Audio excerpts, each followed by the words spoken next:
இறைவனுக்கு வந்து இந்த கல்யாணம் எல்லாம் கிடையாது. அவனுக்கு என்னைக்குமே கல்யாண குணம், கல்யாண குணங்கள். ஆமா நமக்கு தான் திருமணம். ஆமா சுவாமியே பிரம்மச்சாரியாவும் இருந்திருக்கார், ஆமா கிரகஸ்தன் இல்லவாசியாவும் இருந்திருக்கார். ஆ வானப்பிரஸ்த நிலைன்னு ஒரு நிலை இருக்கு. அது இப்ப நம்ம சொல்றதே இல்லை. வானப்பிரஸ்தன் ஒண்ணு இல்லை, 60ஆம் கல்யாணம் இருக்கு இல்லையா? ஆமா 60ஆம் கல்யாணத்திலேருந்து நிறைவு காலம் வரைக்கும் பட்டும் படாத வாழ்க்கை.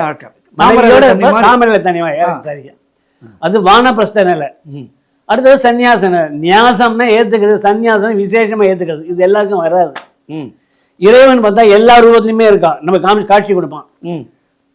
பிரம்மச்சாரியா கோலத்தையும் நீங்க முருகனை பார்க்கலாம். ஆமா கல்யாண கோலத்திலையும் பார்க்கலாம், வானப்பிரஸ்த நிலையிலையும் பார்க்கலாம், சன்னியாச நிலையிலையும் பார்க்கலாம், எல்லா நிலையும் பார்க்கலாம்.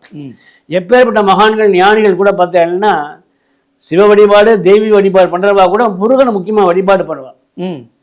ஏன்னா ஞானத்துக்கு அதிபதி அவர் தான். ஞான ஸ்கந்தன் தான் அவருக்கு பேர். ஆமா அதோட இல்ல, சாட்சாத் பரமேஸ்வரனை ஹிருதயத்திலேருந்து வந்தவர்.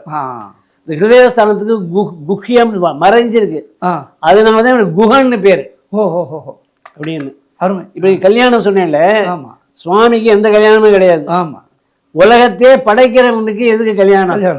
ஒன்றும் கிடையாது. ஆனா இகபர சௌபாகியம் அருள்வாயே, அந்த இகபர சௌபாகியம் இருக்குல்ல, நமக்கு தேவை. நமக்கு சாப்பாடு உடல் எல்லாம் வேணும். ஆனா ஒரு நாளைக்கு இந்த உலகத்தை விட்டு நீத்து தான் போகணும், அதை மாற்ற முடியாது. ஆமா எடுத்தது பிறப்பு. ஆமா என்றோ ஒரு நாள் இருக்கிறது இறப்பு. நடுவிலே நடப்பது பிழைப்பு. அதற்குள் சேர்க்க வேண்டியது சிறப்பு. இதான் PNR வேண்டது மாதிரி.